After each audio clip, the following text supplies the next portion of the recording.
A quick reminder, the Wi-Fi information and the URL for feedback surveys is on your schedule. Please remember you can send an email to safety@DrupalCorn.org if you have any concerns, and if there's an emergency, please call 911. Thank you for coming to Migrating into various Drupal 8 entities. Please help me welcome Ben Stallings, Data Migration Specialist from Interdependent Web.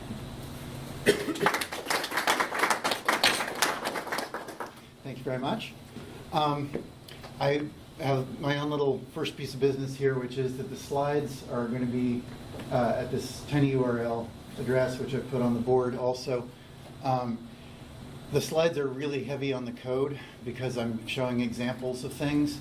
I don't want people to feel overwhelmed by the code. I know that we have some people who are beginning coders or non-coders, and so I'm going to try to stay focused on the concepts and not get bogged down in the code. If you're a non-coder, I would ask you to please mime that you're drowning or something to get my attention if I do get too bogged down. But the slides are available for the people who do want to look at the code in detail. Could I get a quick show of hands? Who here has done a migration before into Drupal 8? Okay. Who has done a migration into Drupal 7?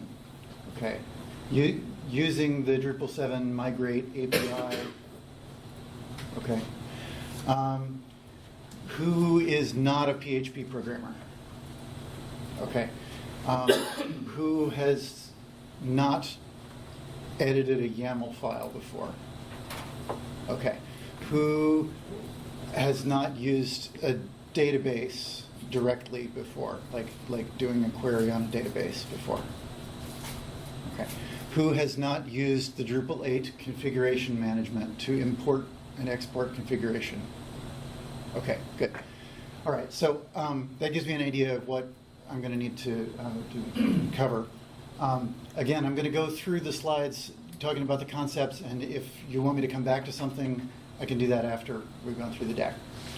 So where I'm coming from is that a decade ago, I was brand new to Drupal, and I didn't know anything about version control. I didn't know anything about staging sites. I was working as a developer, but I had always been on my own, and I didn't have a need for version control, I thought. I didn't have a need for staging sites, I thought, because I was accountable only to myself, for the most part. And so when I got hired by Smartphone Mag, which is no longer, it's the site is still there, but it's no longer a going concern. When I got hired by them to migrate into Drupal 6, I did it with direct database queries, directly on the live site, pulling data from .NET directly, importing directly into Drupal 6. And you could get away with that in Drupal 6. Drupal 7, not so much. And so I started using the APIs, thanks to John and Matt's book. I was able to call the API functions to create the Drupal entities for me, but I still wasn't aware of the Migrate module and what it does. So 2014, I did my first migration using Migrate module, and I was like, wow, this is really cool. It's quirky, but it's really well documented, and so I can learn everything that I need to know. And there was a learning curve, but I got comfortable with that, and I did a number of Drupal 7 migrations. I've lost count of how many, but then just a couple years ago, we started doing Drupal 8 migrations before Drupal 8 was even fully stable. I was subcontracting for a consulting firm that was building Drupal 8 sites in anticipation of Drupal 8 becoming stable. And I could see that Drupal 8 Migrate was a successor to Drupal 7 Migrate, but it's so incredibly different, and the documentation is almost entirely lacking. It's been a real learning experience having to scrounge pieces of information from SourceForge and people's blogs and various places and try to put that together. So a big part of what I'll be working on tomorrow in our code sprint is going to be contributing back some of the documentation that I think should have been there. And so I'll be talking very briefly about the easy cases and more in depth about what are some of the obstacles you're going to run into if you try to do some migrations. What are some obstacles I've run into, some challenges that I've had to overcome. At a very basic level, if you're going to migrate into Drupal 8, you are going to need the core migrate module. It comes with Drupal core, and it gets you a lot of functionality, none of which is immediately available to you. Okay, there's no user interface. It doesn't do anything out of the box. It does, but it doesn't. So to get it to do anything, you need migrate tools, which gets you a series of drush commands, which are really helpful. It also gets you a graphical user interface. Through the Drupal interface, you can cause things to migrate.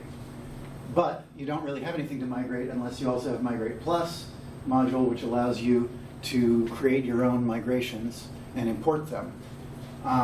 But if you're going to import them, you have to use Drush, or you have to enable config module, which comes with core and gives you a graphical way to import configuration. So once you've got all of that stuff, you also need the modules for whatever fields you're going to be using. If you're going to be using paragraphs or addresses or things like that, you need to have these modules in place so that the data structures are there for you to import into. You can't go importing stuff until there's a structure there to do it. Even if you're starting, even if you're just going to point the Migrate Drupal module at a Drupal 7 site and say import everything, you've still got to have your field modules in place, or it won't know how to import everything. So once you've done all that, you might also want Migrate Source CSV, which allows you to import spreadsheets. And if you're importing from WordPress, I don't know, I didn't do a show of hands on that. Is anyone importing from WordPress or plan to? Okay, great. Maybe I don't need to talk about that. Now, Migrate Drupal is an experimental module that comes with Drupal, and what it does, what it's intended to do, is import everything from a Drupal 6 or Drupal 7 site into a Drupal 8 site. And it does that. It does it pretty darn well. It blows away everything on your Drupal 8 site, but it imports absolutely everything it can from Drupal 6 or 7.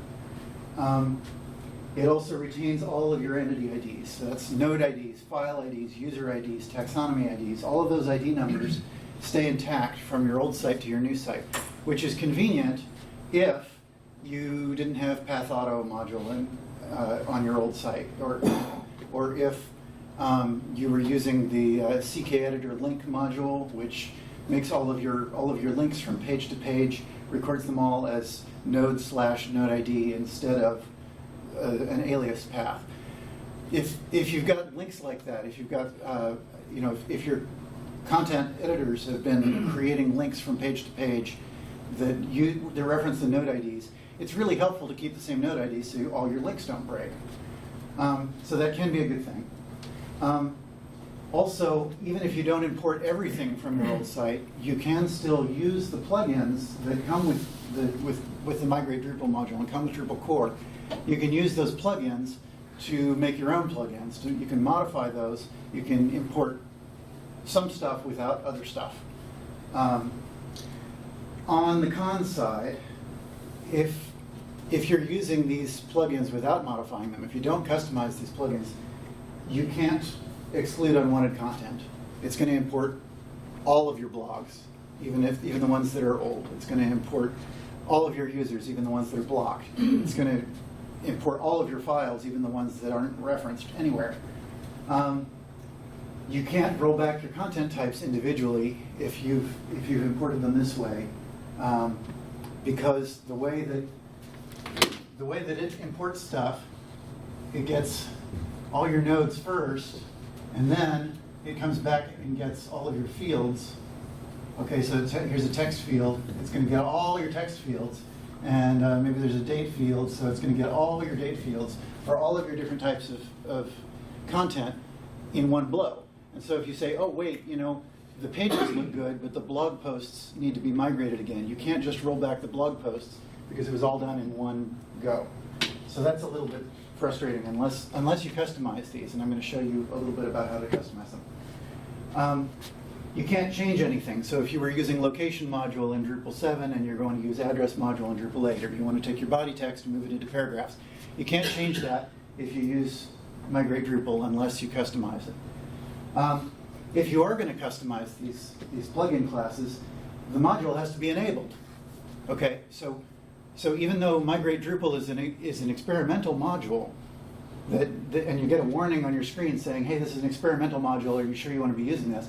Even though it's experimental, all of the core plugins that come with every core module reference Migrate Drupal module, and they won't work unless Migrate Drupal is enabled.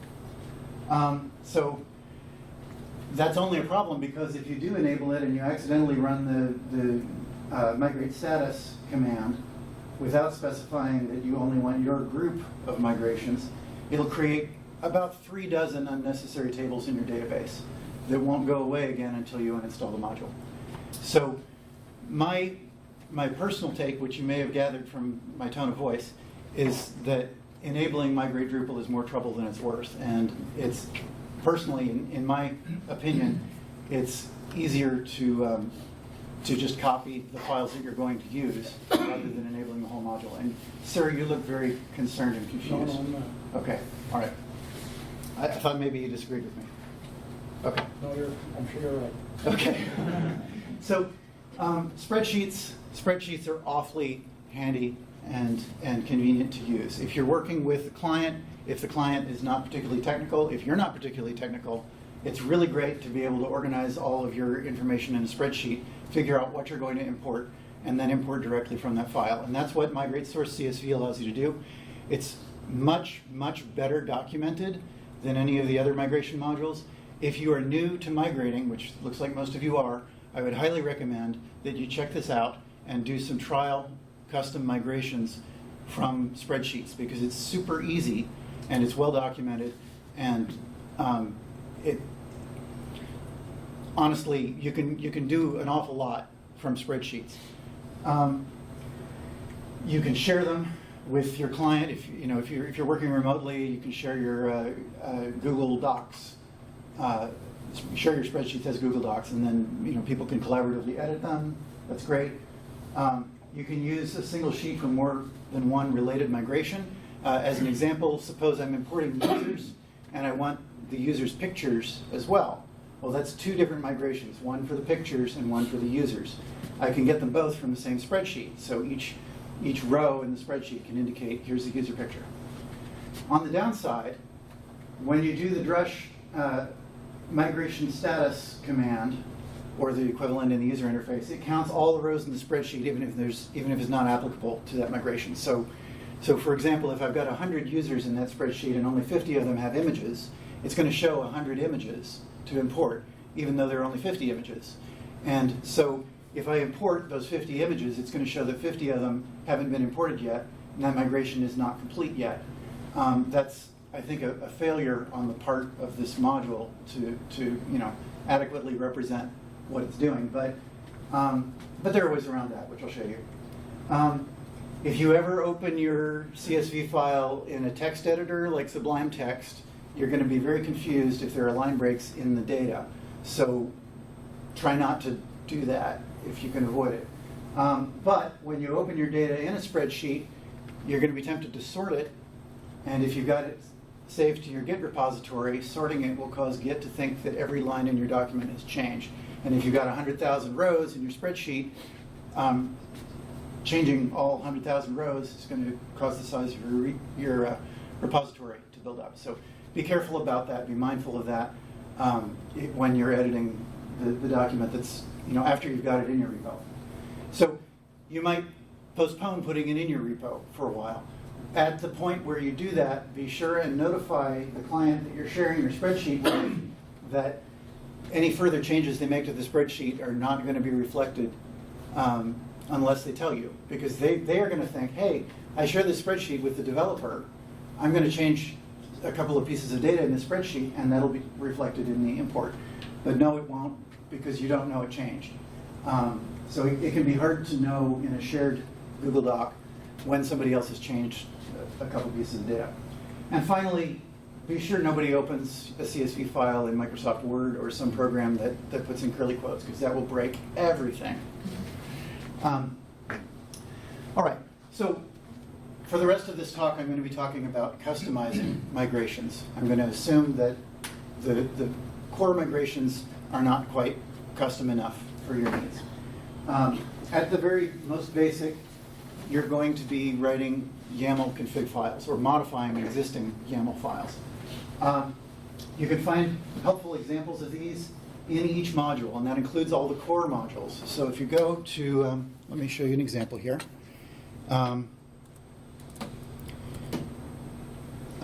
Okay, wrong place. This one here.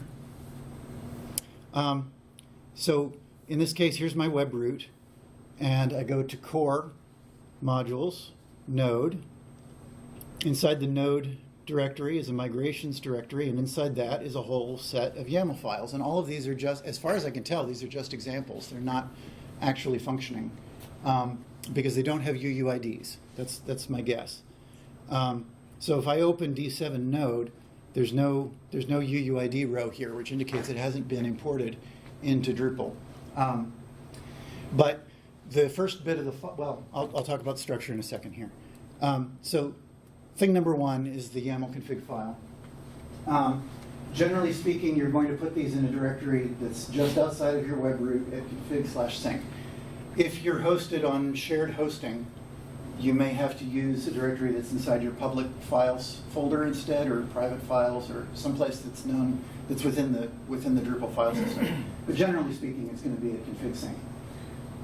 So you can just copy these files from the node's migration directory. You can copy those files to this folder, rename them, and you're good to go. That's a starting point for doing a migration. You can try that, see if you like it, roll it back, make some changes, import it again. That is a terrific starting point if you're migrating from Drupal 6, Drupal 7 to Drupal 8. All you have to do is copy these files, rename them, and you're good to go.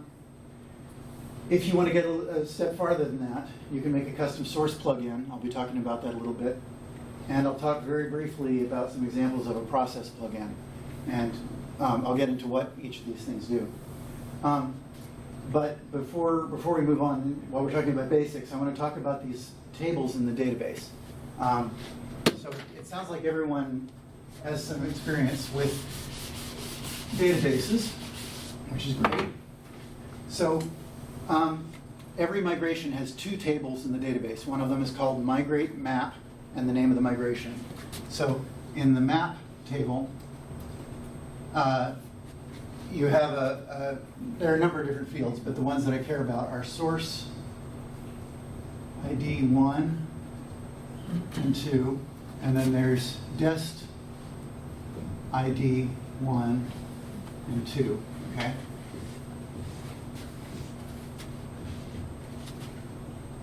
Okay.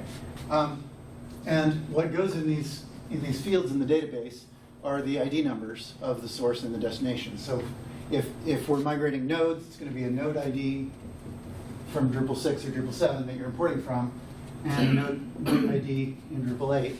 And then the to column is going to be blank. But if we're importing revisions of that node instead, we're going to have a node ID and a version ID or a revision ID in both places. But in a custom migration, you can use these for whatever you want, as long as this is unique, and so is this. The second column does not have to be unique. It can be whatever you want. And in fact, the first column doesn't have to be that. So you could use a URL here, and so this could be a URL, and this could be a file ID in Drupal 8. So you imported this file, and now it's this file in Drupal. Or it could be a node ID here,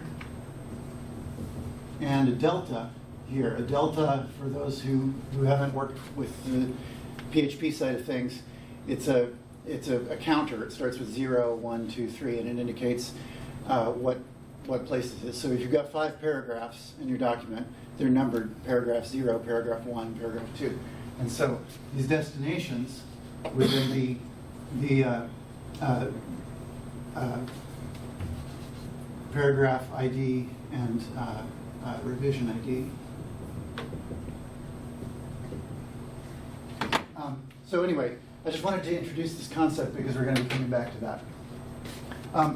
The migrate message table only indicates the errors. So you do an import. You import your migration, and you had 5 errors. The migrate message table will have 5 rows in it, indicating what happened to those 5 items. Looking at the table is frustrating because it doesn't show you the destination IDs. It only shows you a UUID that you then have to connect back to the migrate map in order to find out what you're looking at. So it's more readable in the user interface. If you use the migration user interface within Drupal, you can see your error messages there, and it's very easy to figure out what's going on. So basically, in this YAML config file, the name has to follow this particular format because you're using Migrate Plus module to import and export these configurations. So it has to start with Migrate Plus, migration, and then some name that corresponds to the ID in the file. The UUID is going to be assigned automatically, so you can just leave that out. Label only shows up in the user interface, not in Drush. And then there are these 3 basic sections beyond the metadata. So let me show you the example that I pulled up. So this is the configuration file to import a node from Drupal 7. First, we've got a bunch of metadata. This label, again, this is the human readable name that doesn't show up anywhere but in the user interface. But the ID, notice it matches the file name. That's important. Doesn't work otherwise. We've got a source section, a process section, and a destination section. And then at the very bottom are the dependencies. Now, the required dependencies are other migrations that have to finish before this one will run. If you try to run this migration and you haven't finished yet, then you can't proceed. And that's important. I'm stressing that because remember the example of the users, half of whom didn't have pictures. That picture migration, because it looks like it didn't finish, is if you make it a required dependency, you're never going to be able to import your users. So in that case, you would make it an optional dependency instead.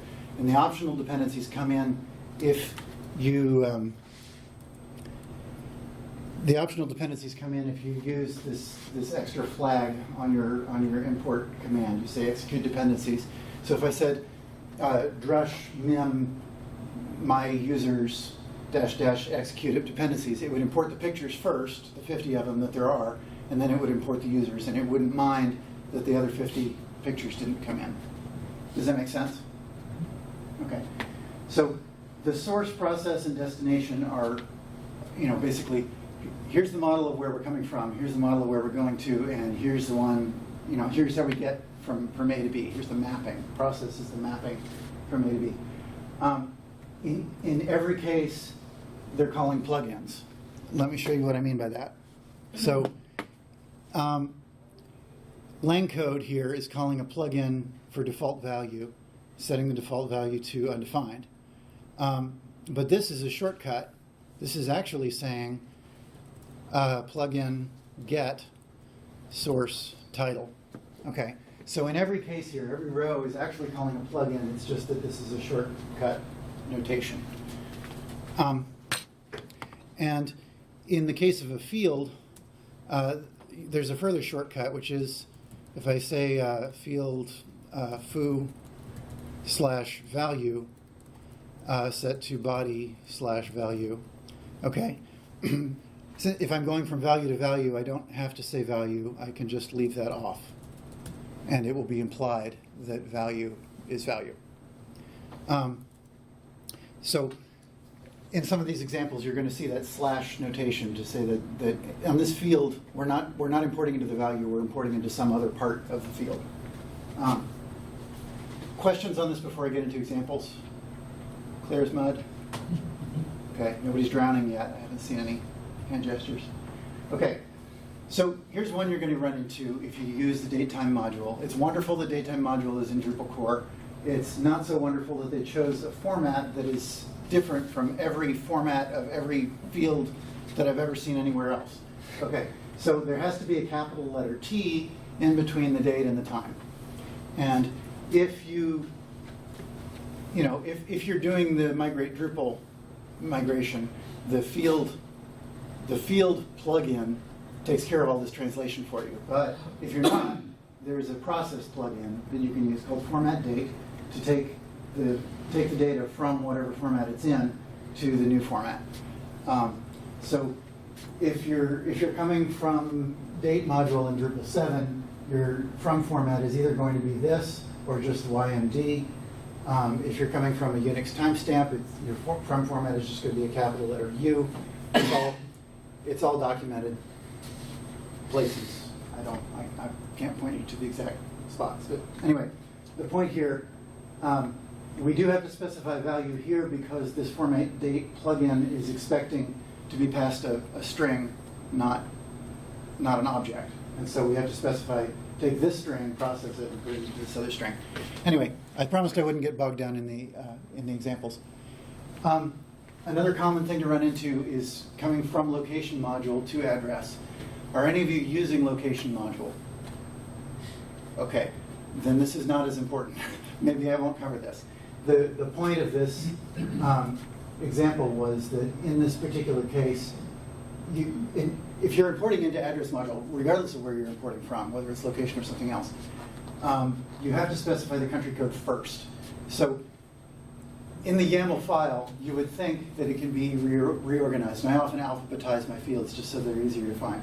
But in this particular case, country code has to be first before the other subfields, or else it won't work.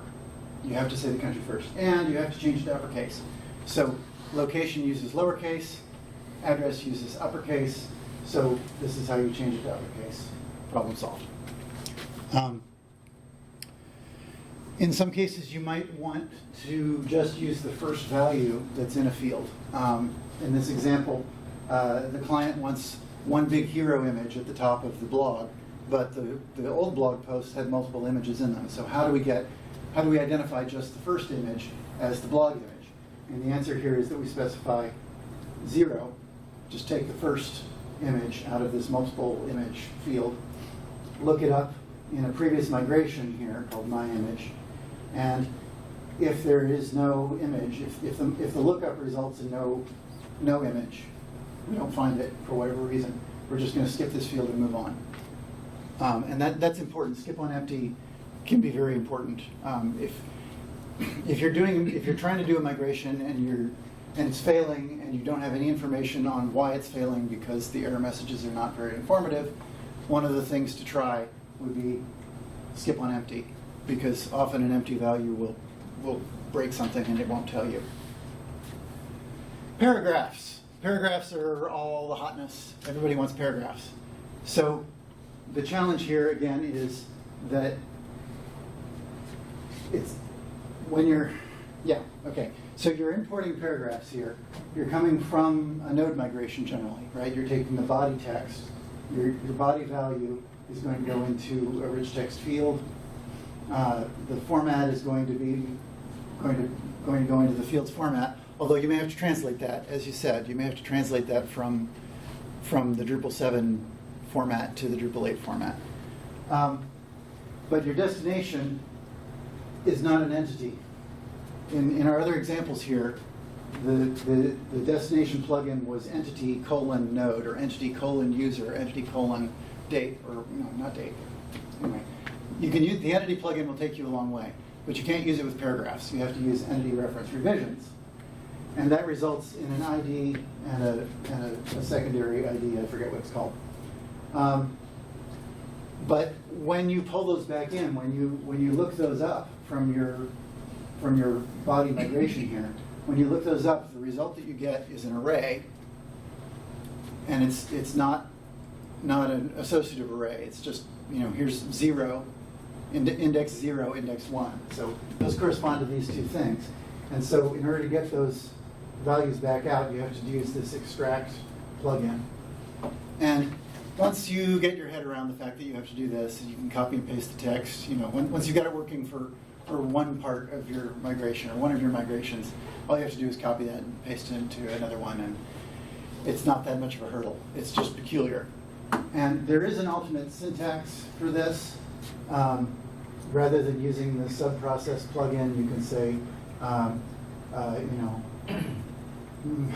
what is it? Field body / target ID, plugin extract, et cetera, et cetera. And then you have to come back and do it for the revision, the target revision ID. So if one syntax doesn't work, you can try the alternate syntax, but this is a little more concise, fit on the slide better. Is anyone using Commerce? Okay, a couple people using Commerce, great. Commerce is great. It's got its own quirks. One of the quirks in Commerce is that there's a circular dependency between the products and the variations. In other words, the variations reference what product they're a variation of, but the products also reference which variations they have. And so to get that circular dependency, you have to do a 3-step process here. You import the product as entity commerce product. Then you go over here and import the variations as product variations. And then third, you go back and run the product import a second time with the update flag. General concept for those who haven't used Migrate before. You can import a migration. You can update the migration, which is another kind of import, but goes through and checks for any changes and overwrites what's there with the new data. If there's any difference, it takes the new data, overwrites the old data. You can roll back the migration, which means everything that it has a record in this table, anything it has a record of having imported, it's going to delete without a trace. Which is really handy if you're doing a migration over and over again. The node IDs are reusable, everything. It's as if the migration never happened. But if you don't want that to happen, one of the, you can just delete the record from this migrate map table, and then it won't get rolled back. So that's kind of a handy trick. Anyway, so if you roll back your products, you also have to roll back the variations because they're referencing each other before you can import the products again and start over. I feel like I'm losing people. Is anyone drowning? Okay. Migrating from HTTP sources. Suppose that there's a blog. You're importing a blog, and the bloggers used image tags, HTML image tags, to reference files that were not known to Drupal. So they found an image that they liked somewhere on the internet and embedded that in their blog post. Or suppose that the blog was previously imported from a legacy version of their website that wasn't Drupal, and so there are a bunch of image files that are residing on your server but not within Drupal. So Drupal doesn't know these files exist, but they're being used in Drupal pages, okay, Drupal blog posts. In that case, you want to import those images so that you can use them within Drupal, so that you can do entity embed or make media entities or various things that you want to do with those images in Drupal. Subject to copyright, obviously. But what you can do in that case is basically, scrape the text of all of these blog posts that you're importing, find all the images, put them in a CSV file, put them in a spreadsheet like this. So here's the URL of the original image, and here's the file name, here's its MIME type, and here's the path that we want to import to. And there are ways to make this not quite so redundant so that you don't have a bunch of duplicated information in your spreadsheet, but they involve more complicated maneuvering within the YAML file. So I decided to keep the YAML file simple and the spreadsheet complicated. So the heavy lifting here is done by this file copy plugin, where you say, here is the original source of the file, here's where we want to put it, and give me the file ID, basically. Give me the actual destination of the file. And that's really all there is to it. Now you've got, the result of this, because the key of this migration is URL. The result of this is going to show URL here, the original URL of the file, and your Drupal file ID here. And so now, when you're doing your other migrations and you want to reference that file, all you have to do is look it up by its URL, and you've got a one-to-one lookup here from the URL to the file ID. So I'll show you an example of doing that in a minute. Any questions about the YAML stuff before I start talking about the source plugins? Yeah. In that example you had previously, it's unclear exactly how it knows to associate the destination full path to the destination section of the config. Oh, well, it's file copy. The file copy plugin is looking for an array of 2 values. Oh, okay. So it's looking for specifically something in a source, and to know that those 2 things are provided are 2 arguments that function. Right. I just realized I've already been talking for 35 minutes, so I'm going to go pretty quickly through source plugins, and we can come back to any ones that people want to talk about. So the important thing to know about the plugins is that they are always in this location here, plugin migrate source, for whatever the module is. It doesn't matter what module it is as long as it's enabled. So you can have a custom module, you can use somebody else's custom module, whatever you want, put it in a module in that location. Okay, so if you followed my advice and did not enable the Migrate Drupal module, you may have to copy these 2 plugins in order to get your other plugins to work, because the core plugins reference these 2 classes even if Migrate Drupal is not enabled. Anyway, there are 2 functions within a source plugin that are most useful to use. And I've got some examples here. Nobody's using location modules, so this probably is not that useful an example. This example is talking about narrowing down the user's query so that only users who have logged in this year will be imported. You can reuse a source migration by, you can pass arbitrary variables to your source plugin here. So here's my custom plugin name. This is in my YAML. Okay, here's my custom source plugin, and I'm going to pass it this value. So then in the code here, I can reference that value, which gives you a little bit of flexibility. Node revisions, if you're using Workbench moderation or if you're using revisions in some other way, you probably want to pull in your other revisions. Because if you just do a node migration, you're only going to get the current revision of each node. If you want any of that past stuff, or maybe future revisions that haven't been approved yet, you're going to have a second migration for the revisions. And this is how you go about that. Pitfalls I've run into. The name has to match. It has to be camel caps. The ID has to be lowercase with underscores. The source module is what you're importing from in Drupal 6 or 7, not your module. If I'm making a custom module and this plugin lives in my module name is not the source module. The source module is whatever I'm importing from. If you use the fields function at all, it's got to return an associative array. No excuses. You have to use this parent prepare row thing.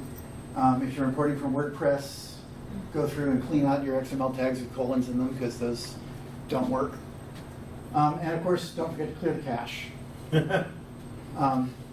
Something's not working, clear the cache. And I have a couple of examples here of doing a process plugin to create multiple paragraphs from a single body. I did this once for the recently for the American Association for the Advancement of Science, and they gave me permission to use them as an example, though we are kind of short on time. But this is an example where they had used image tags and iframe tags and object tags to embed videos and images in the body text. We needed to import those separately as media entities and then reference them with this Drupal entity tag that you get with the entity embed module. And so what I did was write a process plugin. The cool thing about the process plugin, if you're fairly new to PHP, if you're not used to object-oriented programming, it's basically a function that takes one value and it sends back one value. And everything you do in the middle is text processing, which is what PHP is made for. Text processing is like the strong suit of PHP. And so you take transform value, you return value, and anything you do in the middle is like what PHP was made for.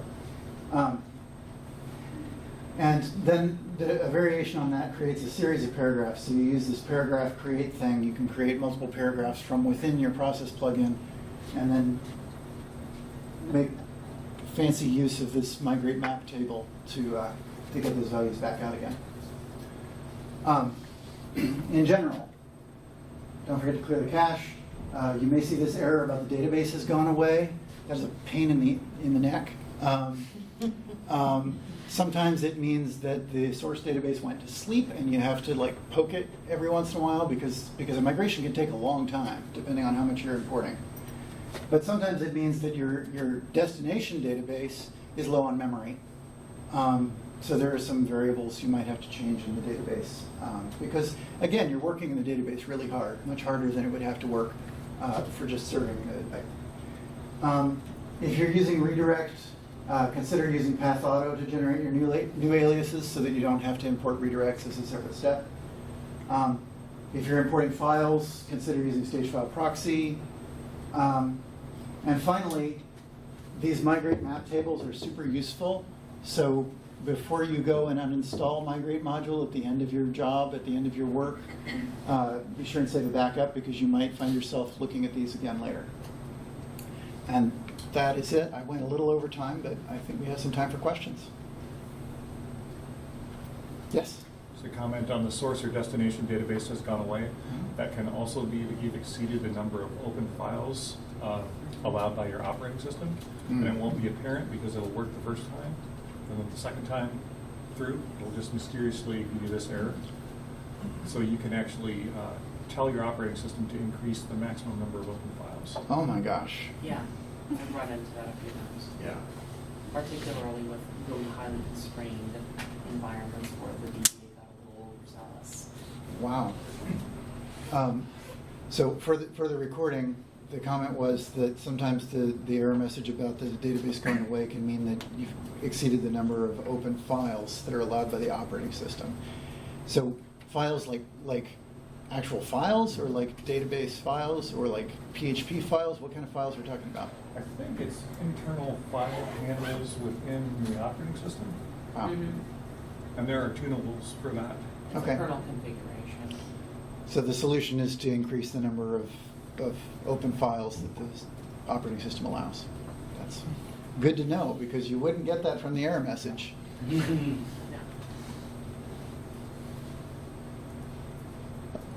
I know that this was a little intimidating. I want to encourage you again, if you're new to this, try Migrate Source CSV first. The documentation is very good. It's very straightforward and to migrate from a spreadsheet into Drupal. So give that a try. It'll give you some encouragement and affirmation that you need to be more adventurous. So, Ben, will your slides be available? the slides are at this address Okay. here. All right. I will take it. So I think you've already answered this question, but let's say you had an issue where you wanted to do a migration of an existing Drupal 8 site, but you didn't want to migrate all the content. So you would write a source plugin in order to handle the filtering out of the content you didn't want. Right. That's that query thing you were doing? Right. So let me go back to an example of that. So the question was, if you wanted to import from a Drupal 8 site to a Drupal 8 site, but only wanted to import some of the content, you would create a custom source plugin here and write a query that just see the database is available to you. So you just say this select, write your query here, and then all you have to do is return it, and that will pull just the data that you want.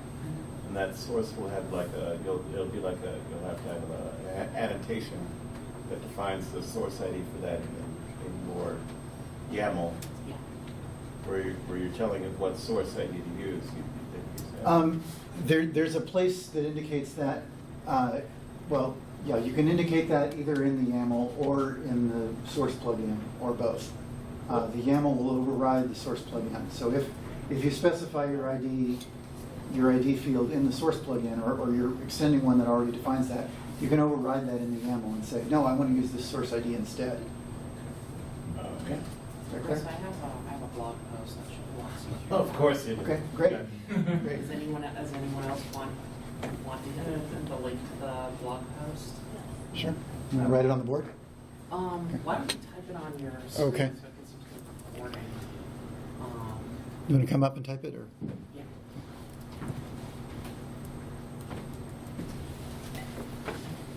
This is a few years old, but it's mostly still accurate. So I'm fairly confident that'll work. /tag/building.